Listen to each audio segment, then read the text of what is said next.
do you think this team is motivated, or along the lines of that, motivated enough to finish the season strong? Yeah, and he was like, we don't have a fucking choice. They want to play for me. If they're going to play for me, they don't have a choice. And I was like, yes. Yeah. He's so good but he's authentic. Like, it's not faked. That's who T. Smalls is. Yeah, 100%. He said there's no quit in my vocabulary. Number one team in the country, most talented roster in the country, 3 phases, need to play complimentary football for 4 quarters.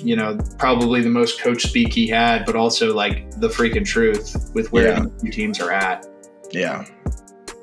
Ohio State looks. They're the one team that looks like they're above and beyond the rest. Crazy. Taking that into account, along with the fact that you mentioned Rhule being probably the favorite, the betting odds favorite. Mm-hmm. He hasn't gotten a contract extension yet from Nebraska. I mean, you saw Cignetti get it quick, and they have a bye week before November 22nd. Mm-hmm. Nebraska does. Yeah. On November 22nd, they travel to Beaver Stadium. West Shore home field at Beaver Stadium. What are you cooking up right now, bro? I'm thinking that there's a potential that Matt Rhule is not coaching for Nebraska for that matchup. Quarterback sneak right side, touchdown, Penn State!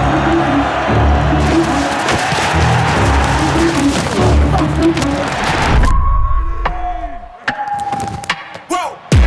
Who knew I would make it this far? All right, Jay. Little R&R off the bye week, I think, for us too. Feel good about that. I don't know about you. I needed some time to just gather my thoughts and get back in a glass half full mindset. Yeah, for sure. I can't quite say that I'm there yet. Okay, I think this is part of the spoiling that we talk about when we talk about the fans, and really us too, because even though we're former players, we're like fans kind of too, and like just from a standpoint of being spoiled and getting so used to winning and getting so used to like always being good and like having an expectation for every single game that damn near we're gonna win. I'm still swallowing that. I'm not there yet from a glass half full standpoint yet. One, because of just all the tumultuous stuff going on, Franklin being gone. And honestly, just from looking at the rest of our schedule, if I'm just being, real with you. So I hope I do get there, and I will. And I'm a very positive person. I think my ego's hurt right now. I think I have so much pride for Penn State that like being in the position we're in right now is just like so freaking unbelievable. But I'll get there.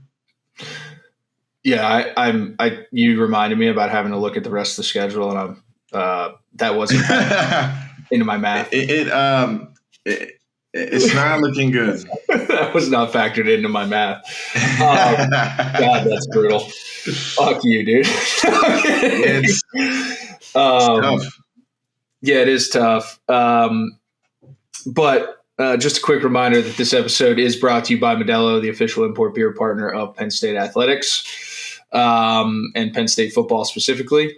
21 plus, please drink responsibly. And with that being said, I like this bye week though, because this was factored, and I was watching, around, and man, I can't help but think about this. Like the SEC, we were 5-1 against the SEC in bowl games last year as Big Ten SEC conference wise, right? And I'm not saying that the Big Ten is down as a whole. I'm just saying like, and maybe to you and I were talking about this before this, maybe to your point, there's a little bit of the fact that like we're not as good. So like I don't really feel the need to talk that much shit. And to your point, like about being spoiled. I mean, my dad's busting my balls about Virginia. My dad played at UVA. He's a Wahoo. So like Virginia's good for the first time in a decade. They're one flash in the pan season per decade. And like I get to get my balls busted. But anyway, neither here nor there. But there's some really good ball, man. And like this SEC conference, dude, I was just trying to rattle it off this weekend. I mean, you're talking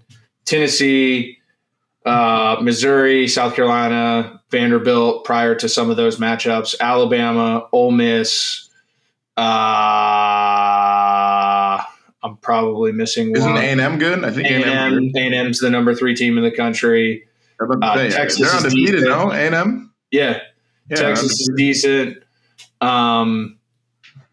Like damn near the whole conference is in the top 25, with the exception of Kentucky and Florida, I think. It's incredible. It's just really good football. Like I enjoy watching the SEC conference as a Big Ten homer. It's hard for me to say, but overall, it's just been badass.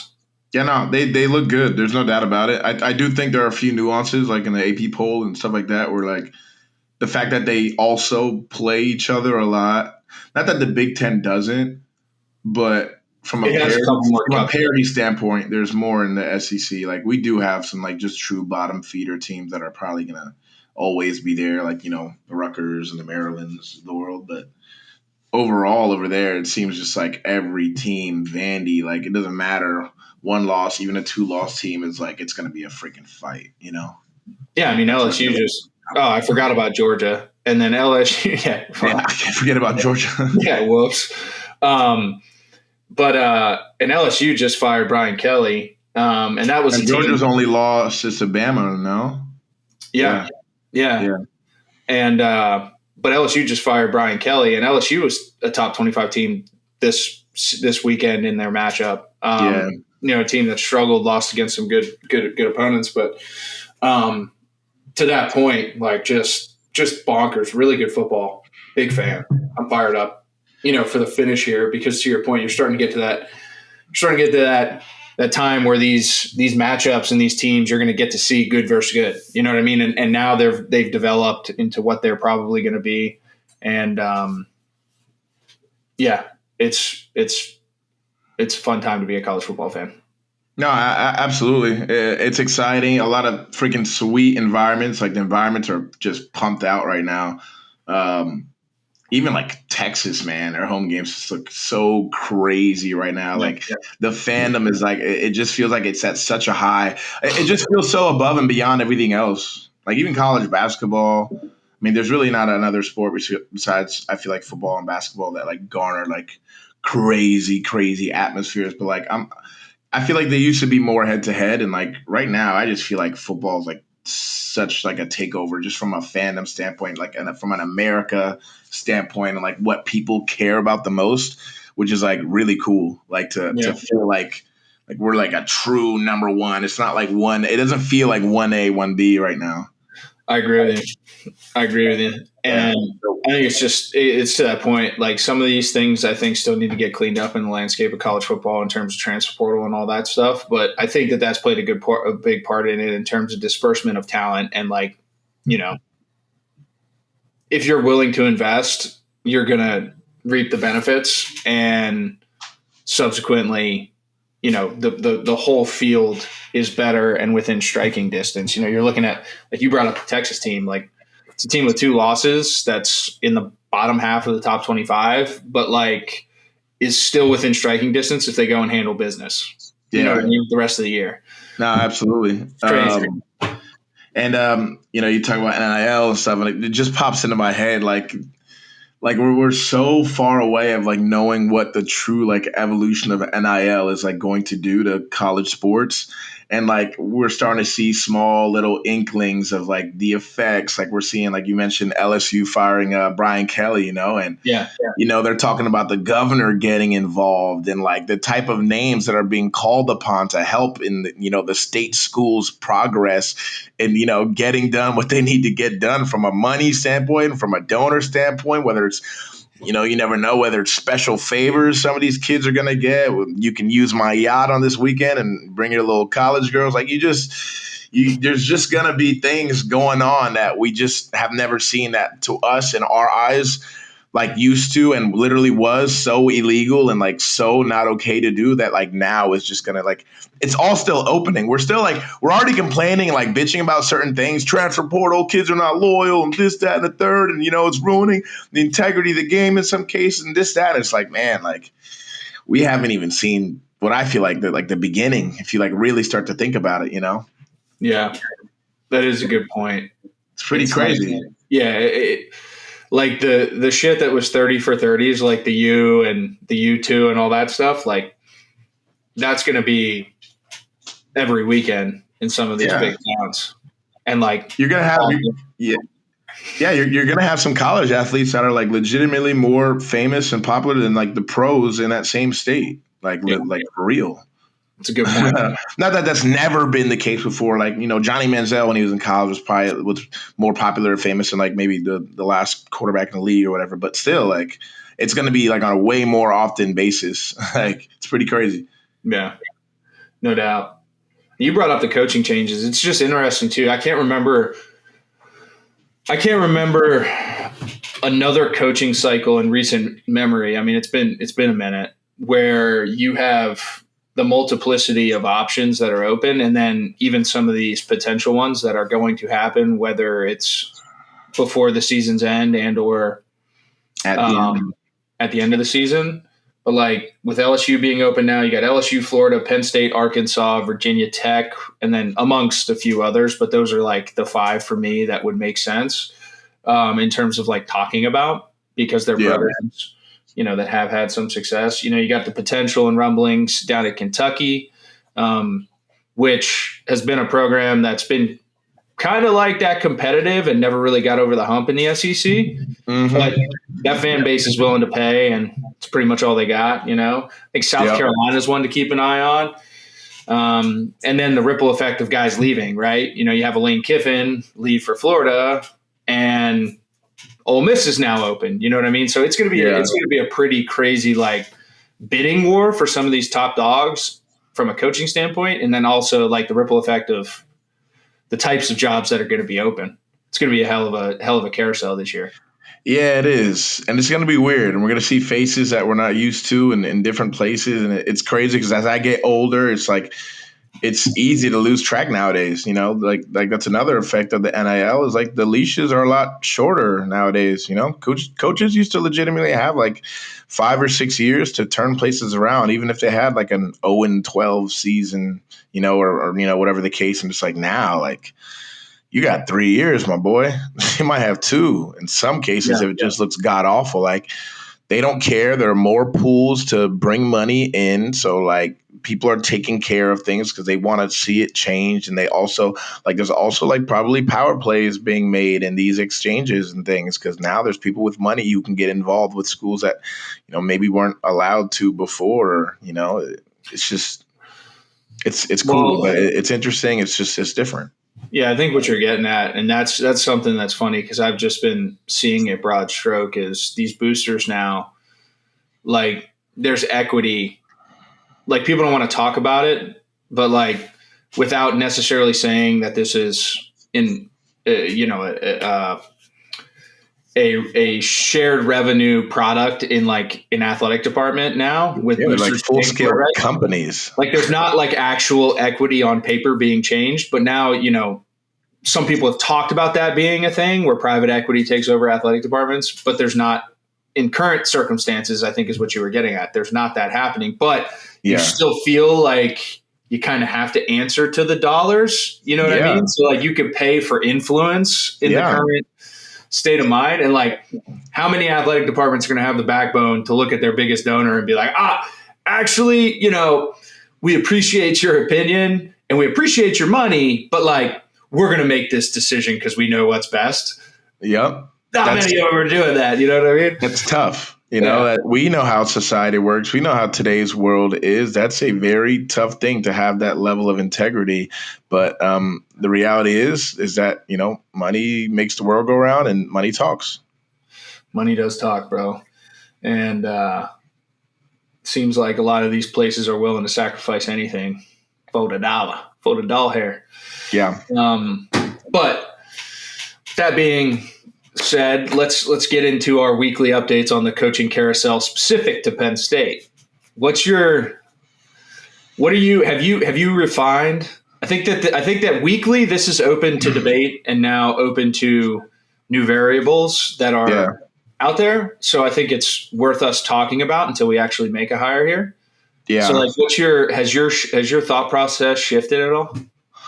It's not necessarily that my thought process has shifted, but I'm at a place where like I've at least identified one person where if they get hired, like I will have some excitement and feel like very positive, but it's not something that I think will or can happen. And that's Marcus Freeman from Notre Dame.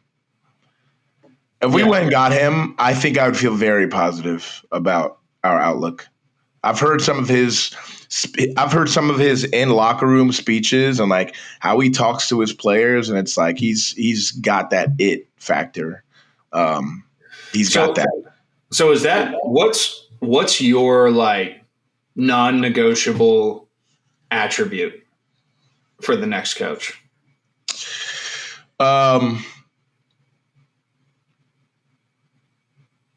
I want some, like, like these personalities, like the Dan Lannings, like Marcus, like the Dan Campbells, these guys who are just like super freaking direct and like super transparent and super just like are just so freaking about it. Like I need that type of energy. That adds a different type of swagger to it. Lane's got that too. I've heard him in his press conferences, in his interviews. Like just in this last game, playing Oklahoma, and maybe that was last week. And I saw him that was this week. Okay, so yeah. Classic. There was a player, like a defensive lineman, that was talking some smack to him on the field, like right as he was about to like start the interview. And like he was talking real shit to this defensive lineman, literally just as the interview was about to start. And I was like, there's just something about Lane that I like. Like that's because head coaches, they normally stay out of that. They don't try to address it. They always try to say, vanilla and just camouflage. And he was just like, I forget what he said, but he was like, you weren't talking like that earlier this week. Because I guess bro. He literally, the kid was coming up and trying to be like, yo, good game. And he literally was like, nah, we're done with the pleasantries. You were talking to me all game about how this offense wasn't going to score on you guys. Yeah. And we saw how that turned out, and then goes to resume the interview. It's just like, geez, bro. That was hard. Like, so I want Kurt Signetti has that too. Oh, without a doubt. Kurt really has that, almost not arrogant, but almost. What's going on, gang? Thanks for tuning in to The Pocket and State Media broadly. Just want to take a moment to let you guys know that this is all made possible by Buffalo Wild Wings. So if you are a wing lover, it's all-you-can-eat wings every Monday through Thursday. Buffalo Wild Wings is offering you all-you-can-eat boneless wings and fries for just $19.99, or traditional bone-in, all-you-can-eat for $24.99. You can even mix and match boneless and traditional with fries for $24.99. Pick two of our 26 signature sauces or dry rubs and bring your appetite. All-you-can-eat wings when you dine in every Monday through Thursday, only at Buffalo Wild Wings. Make sure you check out the State College location next time you're in town. I would say it's like a shift from like the politically correct to more of like calling your shot and backing that up. Yeah, Urban had that. You're going to look like an ass once or twice doing that and living on that sword. But to your point, I think as a player in today's day and age with social media, they want to see their coach doing some stuff like that and be like, yeah, that's my dog. I'll play for him. You know what I mean? Yeah. I think there's an element to that where there's a more human element that they need before than just the motivation of the game and going and playing for their brothers, not that they don't, that's still there obviously, but I think there's another level of acceptance that comes from the players, that they need to really accept their coach to really play how they're capable and buying in the way they're capable and executing at the level and with the intent that is necessary to win. I think that's an element that's necessary. Yeah, the level of competitiveness. It's not afraid. How I always towed this line too, in practice when coaches were, oh, no fighting, no this, no that. There was times where I was like, we could use a little scrap. You know what I mean? A little just competitive jolt. You know what I mean? Yeah. But I feel like people are afraid to toe that line because the results are if then you do that in a game, you're all of a sudden an undisciplined team and coaches don't really want to deal with that. And then if you know what I mean? But there's a nuanced skill in channeling that energy into the right buckets for production, if that makes sense. Yeah, I 100% agree. And there's different personality types by like position too, and things like that. Like there's certain type of guys you want to bring into your system that are defensive linemen that like have a certain level of like, man, like this guy is like almost one screw too much loose, like you want that. And that differs between positions and stuff, but not for sure. Absolutely. Yeah. I think my short list has changed slightly. And you guys, if you've listened, have known like my non-negotiable with this hire is they have to understand Penn State broadly, like how to connect the fan base a little better and the different segments within that, respect what the program was built on, like tough, competitive, fearless, bad dudes who are good guys, but on the field are bad dudes, Yeah. And that's been my non-negotiable. And like with that kind of being my North Star here, there's going to be unpopular opinions about guys all over the place, but I think like Matt Rhule is the guy. And I have an interesting theory here, but like in my opinion, Matt Rhule is the guy from that perspective with a few other things that I may or may not agree with that went into that decision, but I think Matt Rhule is like the guy. Then I would go like a Brian Hartline because I think there would be more excitement. There'd be less things that people could point to and say, well, he won't be successful because of this, or he will be James Franklin 2.0 because of this. Because that's the one thing that frustrates me about this whole thing is like people are going to do that and they can justify the opinion. But I think he's like that risky and he also has high upside. Like I really like his mind. I think, recruiting well, understands what Penn State's about just by being around it, those types of things. And then I've been like staunch on this one and I've chewed this over, but like getting Bill back here, Bill O'Brien back here, but not like as the football building football coach. He needs to be paired with like a badass GM. You know what I mean? If you let Bill like handle football and then you bring a really good GM in here who can handle the recruiting and the CEO and like continuing what Coach Franklin did here from a production show thing. Yeah. And Bill just feeds him the list of guys and then Bill focuses on the locker room and the football. I think he could really bridge that gap from an understanding of like what this place is built on. I really like Urban. I just don't know what that number is going to be to get him off the set. I don't think Urban could survive in this age of college football. I think like literal from a standpoint of like player treatment. Like in all seriousness, like I always disliked Urban because he had a certain level of arrogance that I always hated. But I respect the hell out of him and what he did and all he's accomplished. But I've heard a lot of stories from Ohio State guys, from some guys who were over there in Jacksonville. I've heard some stuff that I feel like would not. He's old school as it comes. Right. Let's put it like that. And although we know about that, we're all about that. Like Penn State, same freaking way. Especially when we were there. I'm not sure it's exactly how it was when we were there. I mean, we know it's not. But some of these kids aren't. They're not made like that. They're not built for that. They're just not cut from that same cloth. I feel like that time has like ended. Unfortunately, I think it's a very unfortunate thing that time has ended. I think that type of shit is what makes men. That's why you go to college. You send your boys to college. They come out of college as young men. But unfortunately, that aspect of college football, and it's still a bit militaristic. Obviously, we still have like schedules and you have a ton of things to do and the time is always taken up by activities and things that need to get done, meetings, whatever. But there's a certain approach from like a manhood standpoint that I'm not sure is like still there the same way. Yeah. I don't disagree with that. And then I think Eli Drinkowitz too. I'm going to throw that out there. It's a name I've said from the beginning. I really like him. He's the Mizzou coach, right? Yeah. I just don't know how motivated he would be to leave Missouri, but I really like him. I think he'd be worth a conversation and a serious bet. I like Brian Hartline a lot. Yeah. I just think he's an unrealistic choice because of the lack of head coaching experience. But I mean, obviously he's a killer recruiter, especially in the wide receiver room, which you can argue, man, if we took another step to that room over these last few years, that, who knows? Yeah. If we had that Jeremiah Smith type level of receiver on our team, what that could have done for Rhule, for, our program in general. Yeah. Obviously, offensive coach, which I think is also good for us.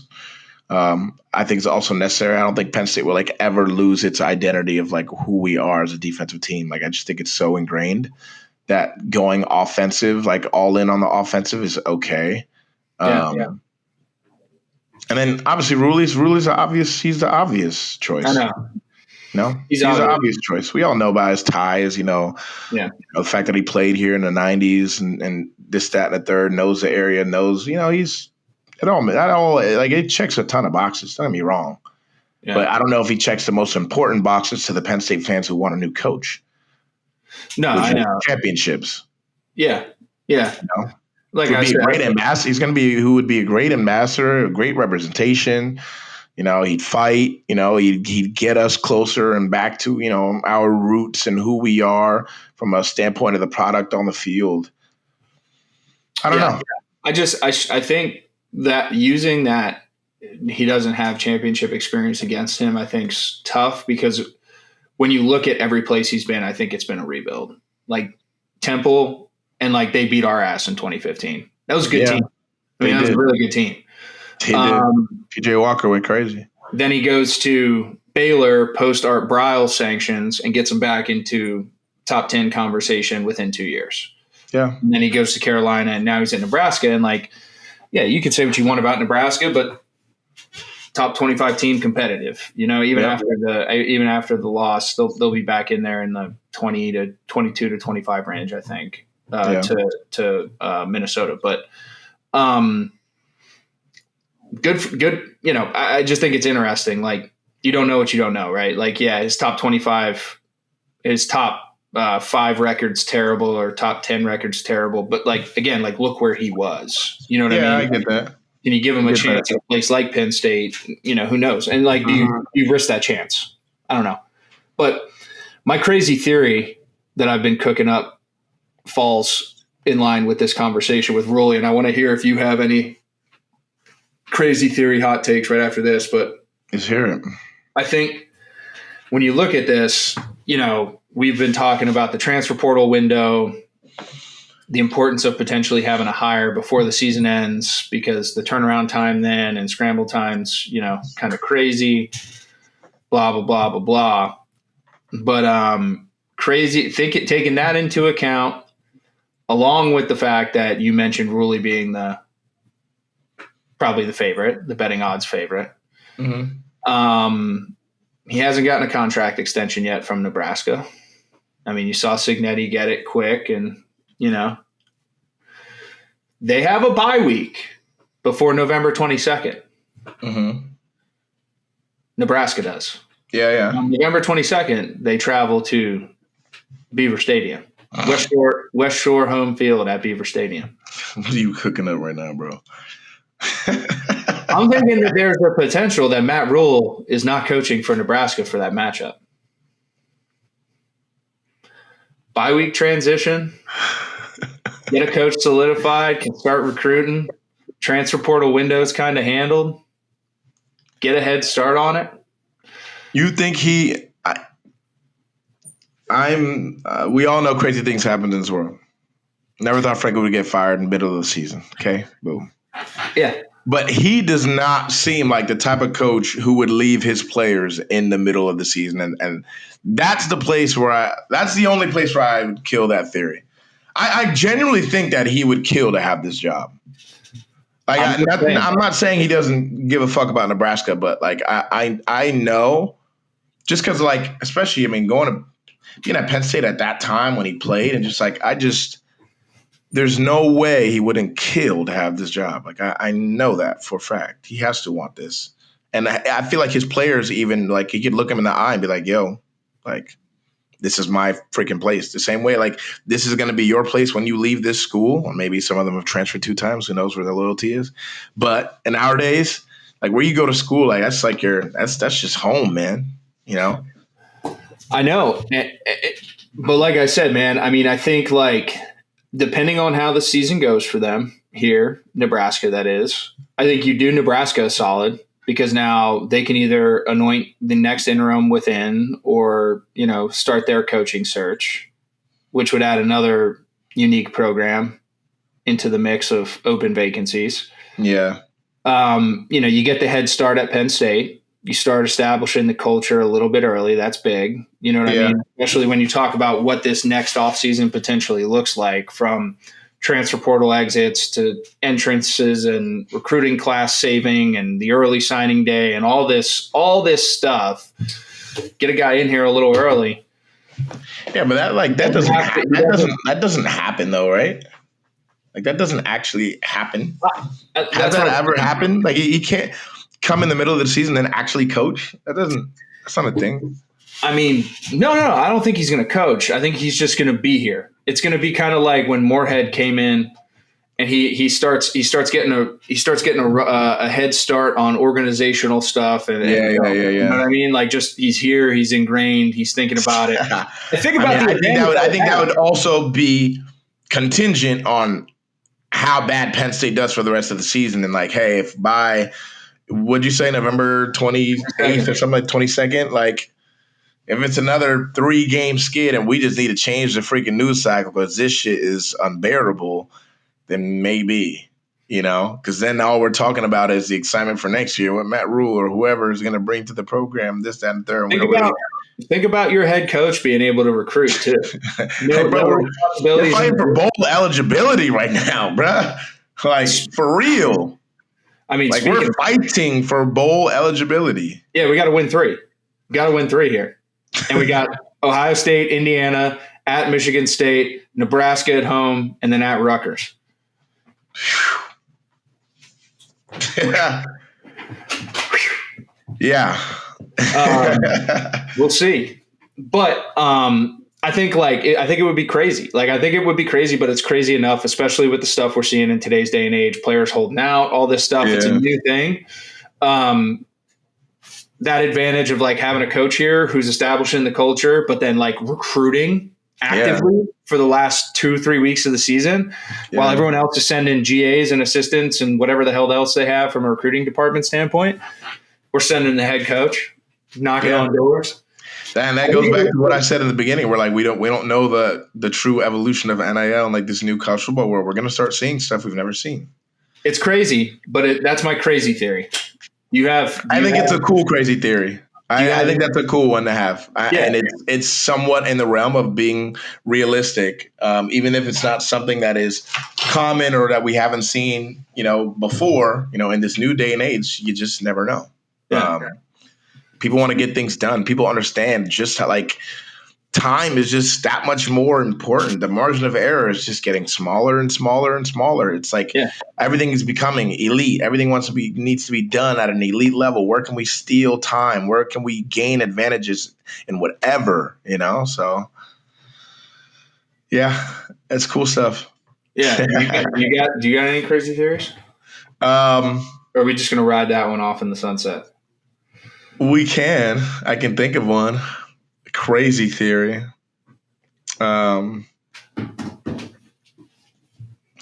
it's not one that I think is going to happen.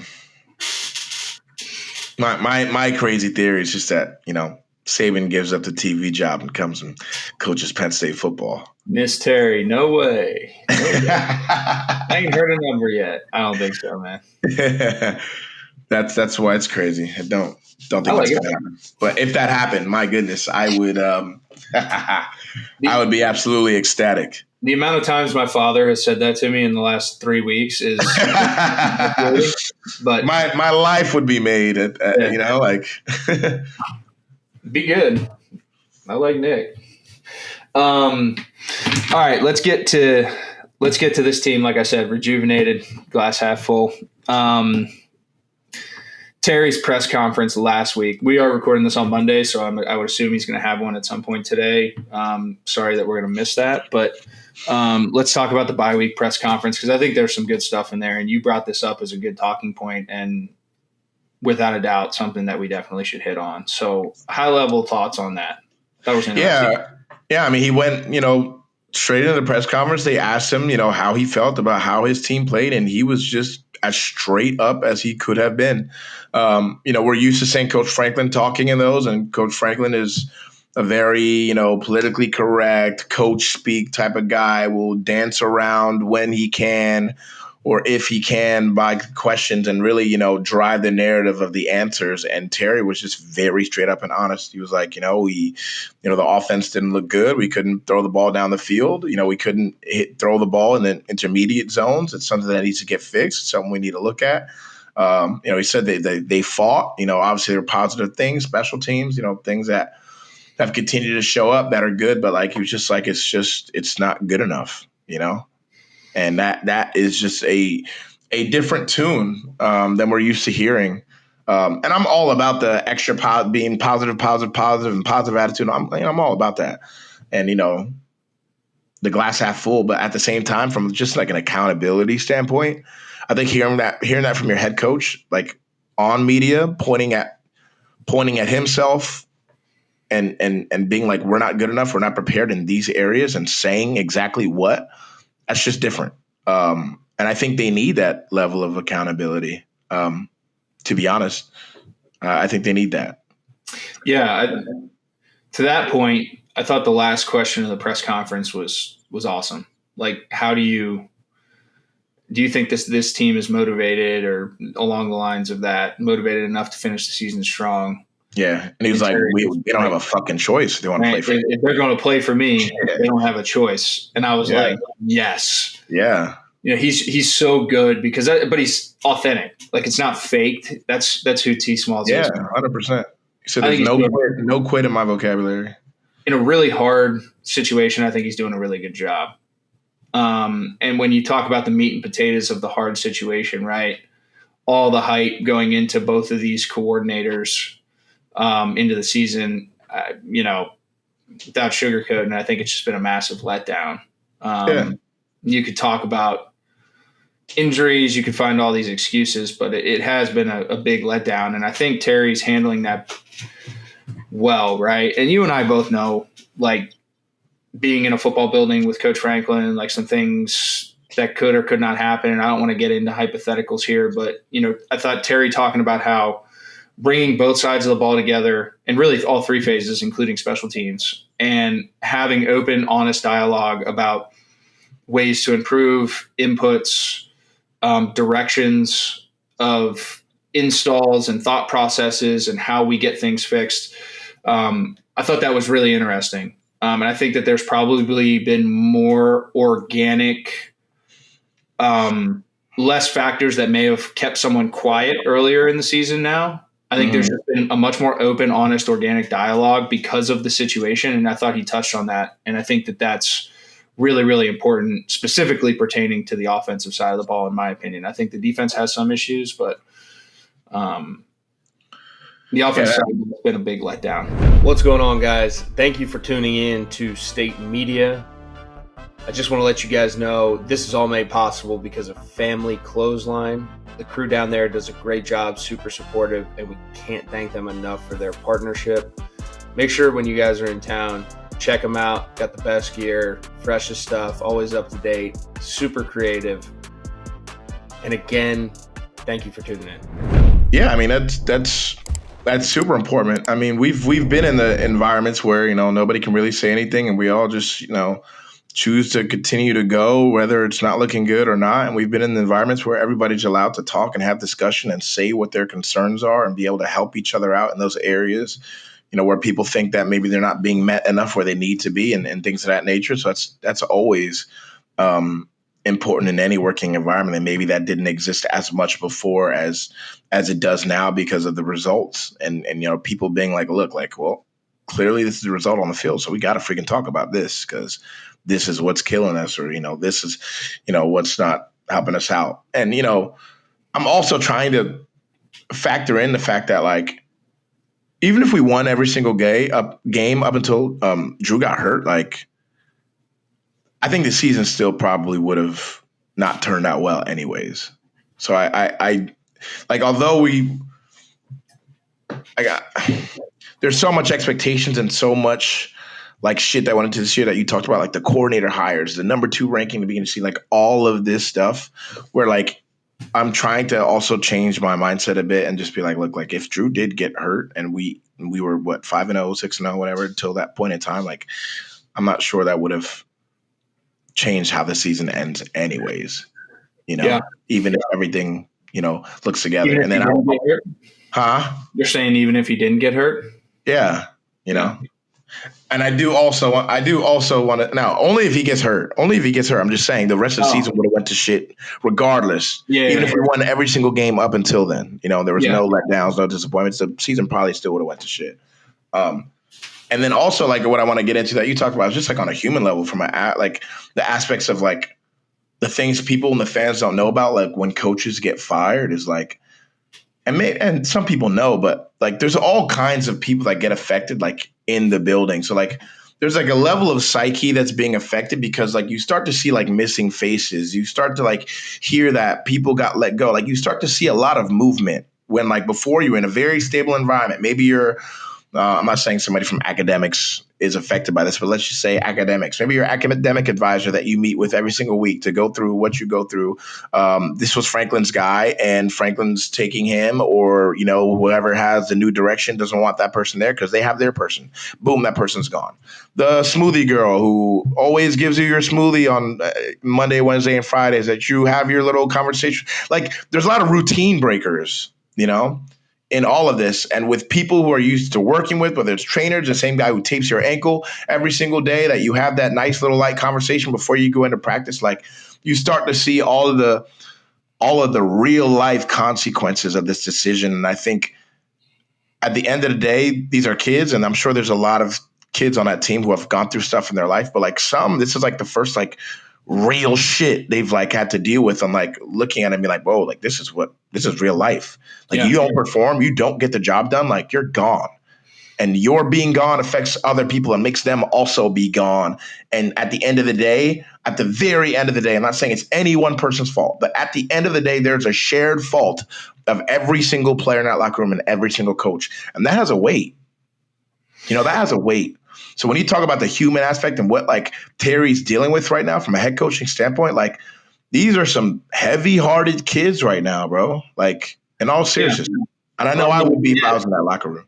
I mean, the kids are one thing. And like you said, though, I think like the coaches too, as you were getting at, and on like the business side of it, I mean, they're going to be politicking here for either a job somewhere else or trying to prove their value and worth here, right, at a higher level to where you're not replaceable by the next guy. It's a non-negotiable. And that's a whole nother element of like just business function, right? Like you get the best out of your staff right now, or are they going home and talking to 3 or 4 different staffs about where they fit next year because they know 100%. 100%. Are they really focused on Ohio State and giving the players the best chance to win this game, or are they trying to cover their ass a little bit? And that's an element too, where like you don't blame a man for trying to keep food on their table either. Yeah, from a standpoint, yeah. And from a certain standpoint, I don't even want to say cover their ass because, like, at the end of the day, this is how they feed their freaking family. Yeah. It's like as much as we say, like, cover their ass or be loyal to Penn State and prepare for Ohio State, it's like, bro, if I need to take a job interview because I need to put food on my kids' tables, like, hell, I get it. And that goes for the players, too, on staying locked in so you can put the best film on instead of worrying about maybe – XYZ coach who's calling you up now and already recruiting you for next year to leave there and to say like, hey, I'm hearing, you don't know what kind of propaganda is being put in their ear. Hey, I'm hearing that this coach is coming, or I'm hearing that, they're not going to want you there next year. Like, like you don't know. Like to stay locked in during this time is very, very tough. On Terry. So I just want to emphasize that just from a human aspect level, that there is really a huge weight on everybody in that building right now. It's important, man. You can't forget the human side. It's very important. And then I think diving into more of like the football technical side, the offense has been slightly hidden. Coach K talked to the media and seemed, a little flustered and disgruntled. The positive takeaways from Iowa is like we were able to run the football relatively efficiently. I mean, Katron had a big day. Yeah. And I think that builds into what I've been saying from the beginning of the year is like what I thought this team should be built on is just very, very solid and aggressive downhill running game with big play action working over the top. And then kind of bringing that back to Grunkemeyer being here now, and Grunk, like, that's a young quarterback, man. And asking him to go out and execute possession concept passing game in the intermediate to short to like all three levels of the field and understand when to take shots and what's the body language cues that allow you to say, I'm going to throw this post because that safety did this or whatever. Like, there's a lot that goes into it. And by being able to essentially shorten the options, because a lot of these play actions are 1 to 2 to check down, like 1 to 2 to check down, like 1 to 2. So like, it's very easy to play when you eliminate a lot of that stuff. Like, I think that'll help him if we can establish that. But you saw Terry talk about the conversation specific with Coach K and the offense. What are your thoughts on that? I mean, you saw AK in that interview, bro. It was I was tough, and it felt like he was on his heels, And I get it, he was on his heels, but like his basic answer was like, I don't know, I don't know what's going on.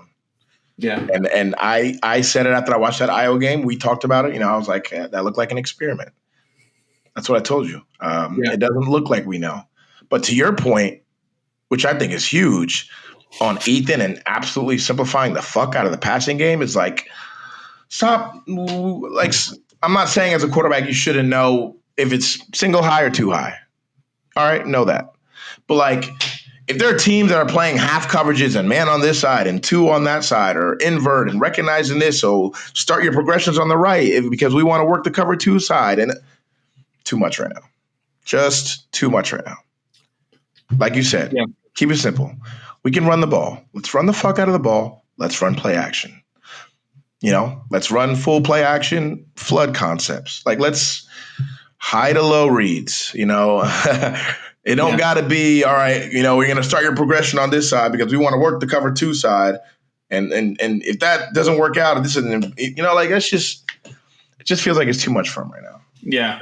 That's Drew's mind, and that's his forte and superpower. But what's funny is, like, I don't even know, man. Like, when I watched Drew play, even, it just looked like he was late to things, and his recognition and pre-snap recognition and association for coverage versus post-snap decision-making still kind of looked like slow. Yeah. And not super decisive. And that's why, even when you are talking about like your middle possession passing game, like things that are, all right, this is my vertical 1 high cover 3 man beater side, whether it's curl flat, whatever, like circus flat, like however you want to get to it, whether it's that within something that's like a 2 shell, like pleasing to the eyes, routes coming in like in cut shallow with a check down by the back or something like that. Like, just very simple things for him. So he knows, like, all right, 1 high, cool, I'm starting here, boom, boom, boom, passing game, like just possession passing game. Yeah. I think that type of stuff could help too, and not really being complicated because you don't need a lot. You really don't need a lot to beat teams. But I've just been trying to think of like the last time we even completed like a play we would call 5-6 times a game when I was there, just like a 2x2, like Y seam concept with benders against 2. Like, yeah. Like, I just haven't like seen us line up in 2x2 and like just complete like something that high school quarterbacks like you. I get exactly what you mean. It doesn't feel simple. Yeah. It doesn't feel simple. Just throw tosser or slant flat, like dragon. Like just like I just haven't seen that. And like I was thinking like, and again, maybe it's because I haven't watched a lot of the all 22. Maybe it's there and we're just not like being decisive with it. But it's like these are all things that I did 12, 15 times a game. Mm-hmm. And like, it wasn't like crazy schemed up off this. Like, it was just like, put the dude 5.5 yards deep, snap him the football, and let him facilitate. You know what I mean? And those are rhythm throws too. Those are the types of plays that kind of like get the quarterback primed and ready for the big play action and, the big 3rd down and 9. And like those are the plays I feel like that gives a quarterback that rhythm and that flow to feel good when those bigger plays, when those true, got to execute really well plays come up in the game. Yeah, it's like throwing out here, man. And then when you do want to take shots and develop the vertical passing game, like that's where you bring in the play action, and it's like simple. Like it's not anymore like you have like a drive concept with a big post that's an alert if they're in quarters and that safety jumps the dig, right? Like asking him to manufacture shots like that is not, you have to see that. But asking him to manufacture shots off of, all right, we're going to go hard gap scheme, play action to the right, flip your head around. If the single safety drives on the crosser, throw the post over his head. Deep. Yeah. Like develop it, you can see it. You really have good solid protection, and you're relying on the action to help you on the back half. So Tom Brady talks about this a lot though too, about how he feels like there's a big lack of quarterback development in college in general, like across the board. I've been saying that. And again, like I got spoiled because of what I got asked to do by Bill my freshman year. But like it goes back even to me. It's been a slow matriculation of like taking more off their plate, because I think what you were talking about how college football has gotten so big, like, and coaches are like, well, I'm not going to spend a year coaching this kid how to be a general and understand defense and get the offense in the best. I'm just going to give him enough to be able to execute and us to win. Because I need to keep my job, and then subsequently that trickles into the NFL, where like now you're getting guys in the league that can't process all that, so the NFL has to start dumbing things down, right? Yeah, and that affects the product. And Tom talks about that, and it's a great point, and I'm all in on it. Just again because I was exposed to literally running the system that he ran verbatim for a year, and drive the offense, dude, like. In and out of plays at the line, run game identifications, pass game identifications, the whole thing. Like, there's an element to that from an ownership standpoint that makes the offensive coordinator look really good if you can teach it, Yeah. But Gronk, freaking simple.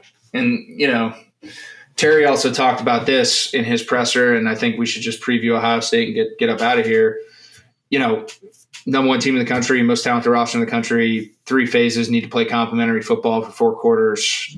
Probably the most coach speak he had, but also like the freaking truth with where the 2 teams are at. Yeah. Ohio State looks. They're the one team that looks like they're above and beyond the rest. Yeah. This Julian Sayin kid is just getting better and better every week too. Carnell Tate is making his presence known as the wide receiver too, and being like, hey man, it ain't all Jeremiah Smith around here. Like, I'm him too. Caleb Downs probably going to be the first defensive player off the board next year. They're talented. They're well coached. They're not making mistakes right now. They're physical. They're doing it all. They're starting to evolve to a place where they're beginning to be able to put more and more on their quarterback, on their first-year starter quarterback, Julian Sayin. And the more they give him, the more they're finding out that he can chew it. So, I still think they look like they're going like this. So it's tough. It's going to be a tough one. It's going to be a hard game. I care the most about the fight. That's what I care the most about. I care the most about, like, do I come out of that game feeling like we've gained a bit of our identity back is what I care the most about going into this game. It's going to be really tough for us to win. That's going to be the rest of the season. It's just it would be dope. It would be dope. Can we pull off that upset? I mean, yeah. And it kind of would be like Murphy's Law, right? Like, digging us out of it. That's the storm Terry was talking about running through. Yeah. And that's the scary thing is this team's got it's not like a not talented roster. It's just about putting all the pieces together. And that's what's probably scary about some of these teams playing us is like, if these guys have the Men in Black mind eraser and forget what happened at the beginning of the year, and then they just come out and play, like they're good, they're talented, like they could beat us, you know? Yeah. And that's like the fun thing. Like if that happens, like that'll be fun being a Penn State fan, just in terms of like the team being able to flip the switch. It's a positive thing for the direction of the program. You got the right kids, right? But to your point, I haven't seen it yet. So like, it'll be very fortuitous to see how this game goes. Like even if we lose by 10 points, like that's a step in the right direction for me in terms of being able to keep it all together. But I just don't think that this is going to be really tough to it's a noon game. You know, you're going to have to get after it away. Like it's going to be really tough for these guys. But, you know, again, evaluation, to your point, what you're looking at, like it's like the rest of the season is going to be less about what happens on the field. It's going to be more about how can you develop what's there right now. And we talked about that specifically on the offensive side of the ball. And then who are going to be your dogs, who are going to be your war daddies moving forward, because you're going to need a few of them and someone's got to rise. Otherwise, you know, you might as well be better off just, hey, white flag, like, let's go figure this out. You know, I don't think that'll ever happen, but no, 100%. Yeah, for me, it's about getting back to our roots, getting back to who we are. That's my biggest thing by far. Yeah. A lot going on. Players are getting recruited. Coaches are trying to recruit players to stay. All kinds of stuff. Yeah. Yeah, it'll be fun. But we'll be back next week. Updates, coaching staff, fakes of or updates on the coaching carousel, sorry. Updates on new vacancies, obviously Ohio State reactions. And then this episode was brought to you by Modelo, the official import beer partner of Penn State football. 21 plus, please drink responsibly. Modelo's been great for us this month. Jason and I will actually be on the Modelo pregame show bright and early before Ohio State. Tune in at 10, 9:30? 9:30. Yeah, 9:30, City Tap in Philly. Real live action. Should be kind of cool. So you want to hear some more in-depth takes there, tune in. But this has been awesome, Jay. Appreciate you, bro. Good insights, as always.